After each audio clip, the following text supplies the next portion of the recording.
ಇವತ್ತು ಕಾಡಸಿದ್ದೇಶ್ವರ ಮಠಕ್ಕೆ ಡಿಕೆ ಶಿವಕುಮಾರ್ ಅವರು ಭೇಟಿ ಕೊಡ್ತಾ ಇದ್ದಾರೆ.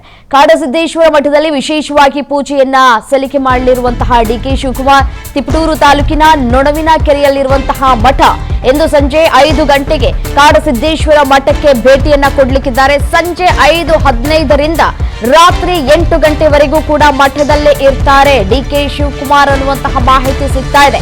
3 ಗಂಟೆಗಳ ಕಾಲ ಮಠದಲ್ಲೇ ಪೂಜೆಯಲ್ಲಿ ಭಾಗಿಯಾಗಲಿರುವಂತಹ ಸಿಎಂ ರಾತ್ರಿ 8 ಗಂಟೆಗೆ ಬೆಂಗಳೂರಿಗೆ ವಾಪಸ್ ಆಗ್ತಾರೆ ಅನ್ನುವಂತಹ ಮಾಹಿತಿಗಳು ಲಭ್ಯವಾಗ್ತಾ ಇದೆ.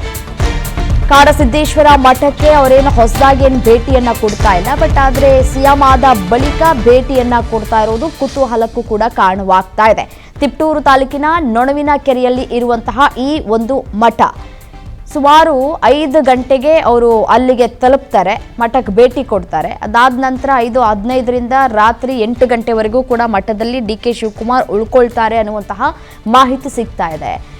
ಉಳ್ಕೊಂಡು ಏನೆಲ್ಲ ಮಾಡಬಹುದು, ಯಾವುದಾದ್ರೂ ಪೂಜೆ ಪುನಸ್ಕಾರಗಳನ್ನು ಕೈಗೊಂಡಿದ್ದಾರಾ, ಯಾವ ರೀತಿಯಾದಂತಹ ಚರ್ಚೆಗಳಾಗ್ಬೋದು, ಆಮೇಲೆ ಈಗ ರಾಜ್ಯದಲ್ಲಿ ಆಗ್ತಾ ಇರುವಂತಹ ಬೆಳವಣಿಗೆಗಳನ್ನು ನಾವು ಗಮನಿಸ್ತಾ ಇದ್ವಿ. ಒಂದು ಕಡೆ ರಾಮಲಿಂಗಾರೆಡ್ಡಿ ಅವರು ತಮ್ಮ ಸ್ಥಾನಕ್ಕೆ ರಾಜೀನಾಮೆಯನ್ನ ಕೊಟ್ಟಿದ್ದಾರೆ, ಮತ್ತೊಂದು ಕಡೆ KH ಮುನಿಯಪ್ಪ ಅವರು ಕೂಡ ಮೊದಲು ಅಸಮಾಧಾನವನ್ನು ವ್ಯಕ್ತಪಡಿಸಿದ್ರು. ಅದಾದ ನಂತರ ರಾಹುಲ್ ಗಾಂಧಿಯವರ ಆಗಮನ ಆಯಿತು, ಅವರು ಕೂಡ ಮನವೊಲಿಸಿದ್ರು, ಅದಕ್ಕೆ ಸಕ್ಸಸ್ಫುಲ್ ಖುಷಿ ಆಗ್ಬಿಟ್ಟಿದ್ದಾರೆ ಈಗ KH ಮುನಿಯಪ್ಪ ಅವರು. ಈಗ ಅವರ ಏನು ಬೇಡಿಕೆ ಏನಿತ್ತು ಅದೆಲ್ಲವೂ ಕೂಡ ಶಮನ ಆದಂತೆ ಕಾಣಿಸ್ತಾ ಇದೆ. ಸೊ ಹಾಗಾಗಿ ಇದು ಇದೇ ರೀತಿಯಾಗಿ ಮುಂದುವರೆದುಕೊಳ್ತಾ ಹೋದರೆ ಯಾವ ರೀತಿಯಾಗಿ ಹ್ಯಾಂಡಲ್ ಮಾಡಬೇಕು, ನಾನು ಯಾವ ರೀತಿಯಾಗಿ ಪಾನ್ ಮೂವ್ ಮಾಡಿದ್ರೆ ಯಾವುದೇ ಸಮಸ್ಯೆಗಳು ಆಗೋದಿಲ್ಲ ಅಂತ ಹೇಳಿ ಒಂದಷ್ಟು ಸಜೆಷನ್ಗಳನ್ನು ತೆಗೆದುಕೊಳ್ಳುವಂತಹ ಸಾಧ್ಯತೆಗಳು ಕೂಡ ದಟ್ಟವಾಗಿದೆ ಅನ್ನುವಂತಹ ಮಾಹಿತಿ ಸಿಗ್ತಾ ಇದೆ.